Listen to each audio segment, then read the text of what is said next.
Under the low golden glow of the first-class cabin, Elijah Brooks stepped onto Horizon Airways Flight 119 from Los Angeles to New York with the poised confidence of a man who didn't need to announce his status. His charcoal gray suit hugged his frame like it had been custom-tailored for a runway rather than a red-eye, and the soft gleam of his polished shoes clicked lightly against the carpeted floor. He didn't wear flashy accessories. No gaudy watch. No loud designer logos. Just quiet power, carried in his spine and in the way his presence caused nearby conversations to stall for a second too long. He was only halfway to seat 1B when a voice sliced through the cabin's calm, like a scalpel dipped in disdain. "Guess they're letting anyone up here now," muttered Vanessa Corrigan, the lead flight attendant. Her voice wasn't loud, but it didn't need to be. Her smirk and the way she looked Elijah up and down like he was a stain said everything. The junior attendant beside her, barely out of training, judging by the uneasy shift in his stance, gave a nervous chuckle. Elijah offered neither protest nor reaction. His years in executive boardrooms had taught him that the first hit was always a test. You either withstood it or gave them a reason to push harder. He handed her his boarding pass without a word. She held it up to the light, as though expecting it to crumble in her hands. "This looks off," she said flatly, then turned to her junior. "Scan it again." The scanner beeped. "Green. Valid." "Again," she said. "Beep. Still valid." From behind, Elijah could feel eyes beginning to settle on him. A man, too, rose back in a pinstripe suit, leaned toward his neighbor with a smirk. A woman with a pearl necklace clutched her handbag tighter. No one said anything. They just watched, quietly co-signing the idea that a black man in first class had to prove he belonged. It scanned twice. Elijah said, his tone cool but commanding. "I'm good." Vanessa pursed her lips, then stepped aside as if letting him in was a personal defeat. "Go ahead, then." He nodded slightly, moved to his seat, and stowed his briefcase, a sleek leather piece with EB embossed on the clasp into the overhead bin. Vanessa followed, and, just as he reached to close it, snapped, "Hold up." He turned. The compartment was nearly empty. "We're closing the bins early for safety," she said, her perfume too sharp for the confined space. "Standard procedure." She slammed the bin shut. The sound echoed.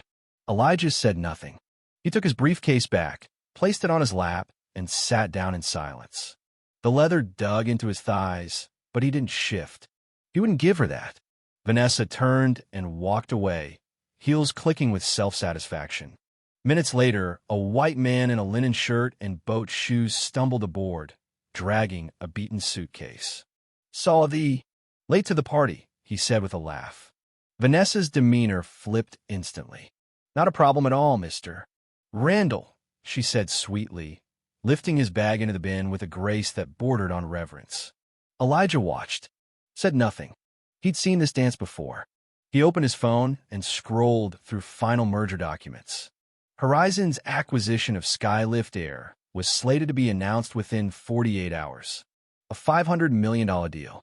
He'd built the pitch, crafted the strategy, and he had every intention of closing it. That is, if he survived the flight. 20 minutes in, Vanessa returned, clipboard in hand, and a smile stretched tight across her face. "Mr. Brooks," she said, "we've got a bit of a glitch. Your seat's been double-booked." He frowned. "Booked this 3 weeks ago. Sometimes upgrades happen. The system shows you're in 9C. I'll need you to move." "Scan it again," he said. She did. The scanner chirped. 1B Elijah Brooks. She stared at it, jaw tightening. "Must be a system error," she said, but didn't back down. "For safety protocol, you'll still need to move." "No." She leaned in, voice dropping. "Move now, or I'll call security." Every head in first class turned. Elijah rose, slowly, not with anger, but with intent. "Fine," he said, grabbing his briefcase. She led him down the aisle, past the champagne-sipping elite, to 9CA, cramped middle seat between a snoring man in sweatpants and a woman with a barking Pomeranian. The woman groaned. "Great." Elijah didn't flinch. He sat, briefcase on his lap, back straight, and stared out the window. An hour in, the drink cart rolled around. Vanessa handed glasses to first class with a smile. To Elijah, she offered coffee. As he reached, she tripped. The scalding liquid splashed onto his lap. Gasps filled the cabin. Vanessa let out an insincere, "Oops." He sat in silence, the heat searing through his trousers, coffee soaking his briefcase.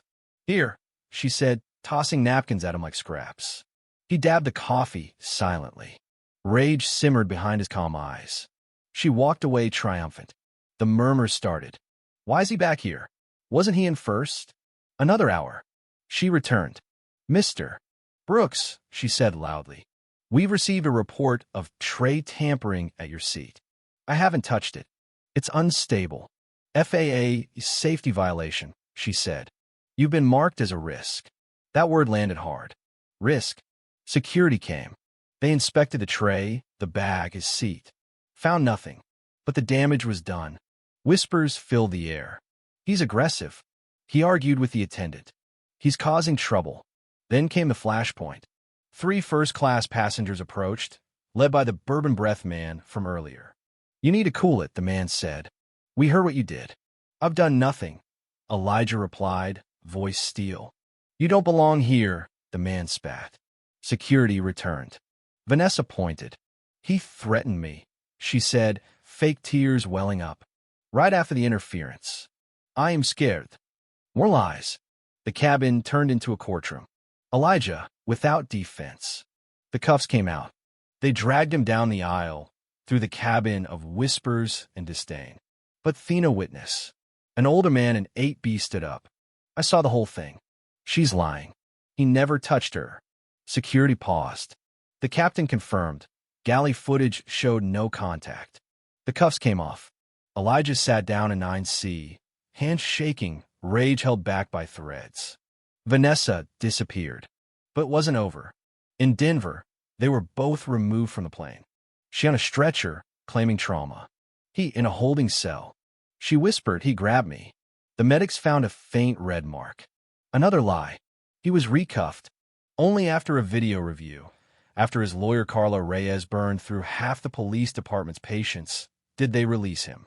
He returned to the airport, ready to fly. But Horizon had flagged him. Restricted passenger, they said. Pending investigation. He stood on the curb, merger burning behind him, empire in freefall. He fought back, leaked footage to the press. Witnesses came forward. The public turned. Justice for Elijah trended. Vanessa was suspended, then fired. But she had one last card. She hacked his account, posted fake confessions, mugshots, lies. He fought that too. Jamal, his tech genius, traced the IP. Shut her down. She responded with fury. A black SUV rammed his rental car the next day, nearly killing him. Brick through the window. "Next time you're in it." Carla moved him to a safe house. They dug deeper. Found her history. Buried complaints. Protected by her uncle, Horizon's board treasurer. He exposed them all. The board panicked. Stock tanked. Vanessa's name was scrubbed from the company. Then came her arrest. Attempted murder. Real mug shot. Nobody. He sold his stake. Walked away with $2 billion.